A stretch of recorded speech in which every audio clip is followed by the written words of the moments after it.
This is the Family Guy Iceberg, and it shows some of the most disturbing and deplorable things in all of the show. And I feel like people only really watch iceberg videos for the stuff at the bottom, so that's all we're going to be talking about today. So buckle up, because we're going to be talking about how the screenwriters predicted terrorist attacks, how Peter is clinically insane and the entire family is dead, or how Stewie is actually Meg's child, not Lois's. But first we'll talk about the missing child, Peter Griffin Jr. Everyone knows Peter and Lois only have 3 kids: the weird outcast Meg, the pretty dumb 14-year-old Chris, and the super intelligent baby Stewie. But they actually have 4 kids. You probably don't know about the last one, Peter Griffin Jr., because he was murdered by Peter when he was just a baby.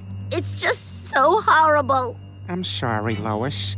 I thought if I shook him enough, he'd stop crying. But they still have the family dog, Brian, right?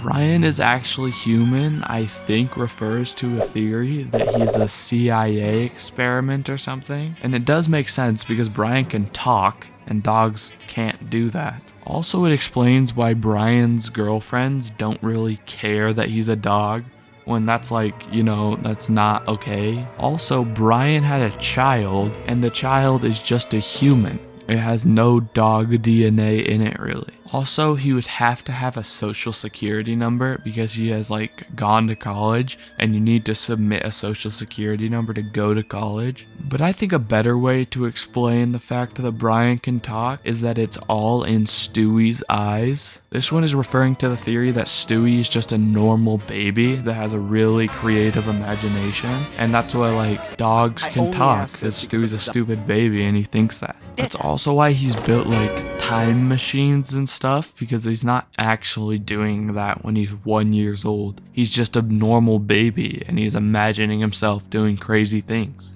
Joe can't walk. Joe is a handicapped and wheelchair bound character in Family Guy, and that's his whole thing. He just really scoots around. He doesn't do much. But there's a theory that he's faking it, and this is just referring to the times he just does walk in the show, even though he should be wheelchair bound, but sometimes he just stands or moves his legs when that wouldn't be possible. Stewie is Meg's child is very interesting and isn't really talked about much. This one is referring to a weird joke that Lois made, where she said, well, Meg is Stewie's mom, and then she just nervously laughed. I can do it. Oh, come on, Meg. It was hot enough on your body when you gave birth to Stewie. What?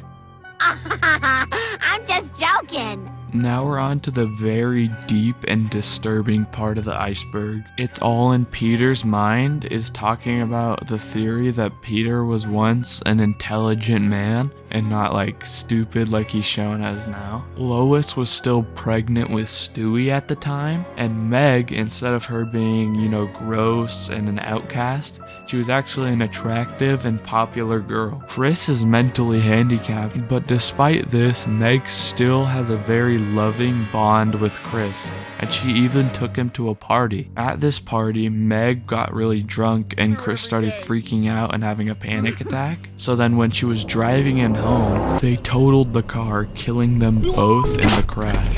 Lois couldn't handle the grief of 2 of her children being dead, so she committed suicide, killing her and the unborn baby Stewie. This crushed Peter and drove him mentally insane. He starts imagining things like his baby being born and him having super intelligence. This would explain why Stewie is so smart, because he actually isn't. He's just being imagined by Peter. He imagines all of the things that Stewie could have done if he was born. This is also why Stewie never ages, because Stewie never existed.